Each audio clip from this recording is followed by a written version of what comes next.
नमस्कार, स्वागत है आप सभी का सत्याग्रह में। और मैं हूं हेमंत। इस समय तीर्थ नगरी तीर्थराज प्रयाग में है और गंगा यमुना सरस्वती के पावन सानिध्य में महाकुंभ 2025 का यह सुनहरा अवसर हम आपको लिए आए हैं ज्ञान की इस नगरी में। और आपको बताएंगे कि तीर्थराज प्रयाग में बसने वाले योगियों, सन्यासियों और महात्माओं का जो ज्ञान है वो किस प्रकार से पवित्र करता है संसार को।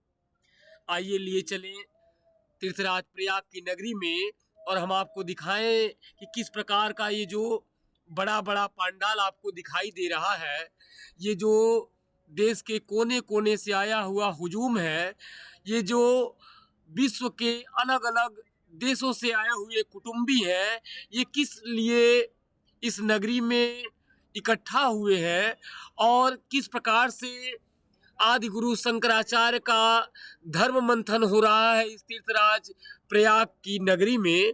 इन सारी बातों से पर्दा उठाएंगे और आपको रूबरू कराएंगे महाकुंभ 2025 में। नमस्कार।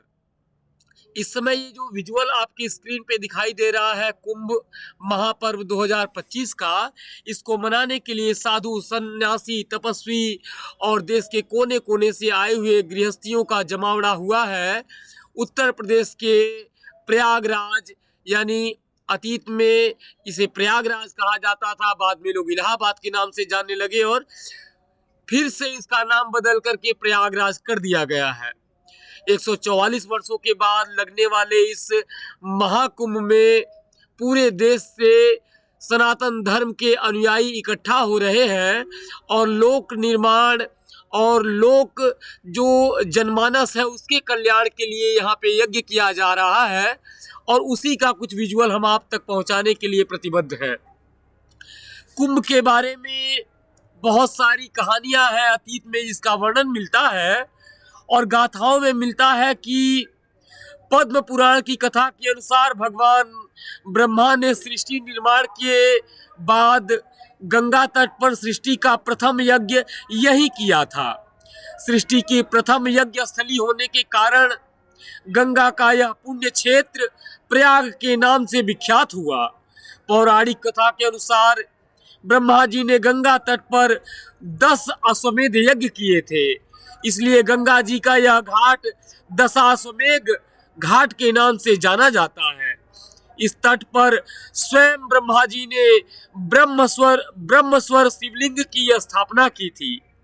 पद्म पुराण की कथा के अनुसार ब्रह्मा जी ने सृष्टि की रचना के बाद गंगा तट पर ऋत्विज के तौर पर वैदिक मंत्रों के 10 अश्वमेध यज्ञ किए, जिसमें स्वयं भगवान विष्णु यजमान थे और यज्ञ की हवि भगवान शिव को अर्पित कर रहे थे। तीर्थराज प्रयाग का वर्णन रामचरितमानस वाल्मीकि के रामायण में आपको जरूर मिलेगा। आप सभी सनातन धर्मावलंबियों से अनुरोध है कि आप तीर्थराज प्रयाग की इस कहानी से जुड़े रहें और इसे शेयर करें कि ये सभी सनातनियों तक जाए और वो जाने कि सनातन संस्था, सनातन धर्म का रहस्य क्या है और तीर्थराज प्रयाग की महिमा क्या है। सबसे बड़ी बात कि गंगा जी के इस तट पर मनुष्य अपने पापों की मुक्ति के निवारण हेतु भी आते हैं और यहाँ पे जमा होने वाला जो गृहस्थ है वो मन में बहुत सारी मनोकामनाओं को लेकर के इस तीर्थ में आता है। तीर्थ की बहुत सारी महिमा आपको अलग अलग तीर्थों में देखने को मिलेगी, लेकिन जो प्रयाग की महिमा का वर्णन मिलता है, जिस प्रकार से तीर्थराज प्रयाग का वर्णन रामचरितमानस में मिलता है, वह भूरी भूरी प्रशंसा करते हुए मानव अपने जीवन को कृतार्थ करता है। और तीर्थराज प्रयाग में मकर राशि में जब सूर्य प्रवेश करता है तो खींचा चला आता है। लोग तीर्थराज प्रयाग के वर्णन को लेकर के रामचरितमानस में लिखा गया है कि अस तीरथ पति देख सुहावा, सुख सागर रघुबर सुख पावा।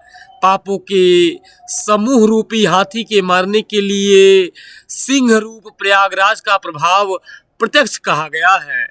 ऐसे सुहावने तीर्थराज का दर्शन कर सुख के समुद्र रघुकुल श्रेष्ठ श्री रामचंद्र जी ने भी सुख प्राप्त किया। नमस्कार।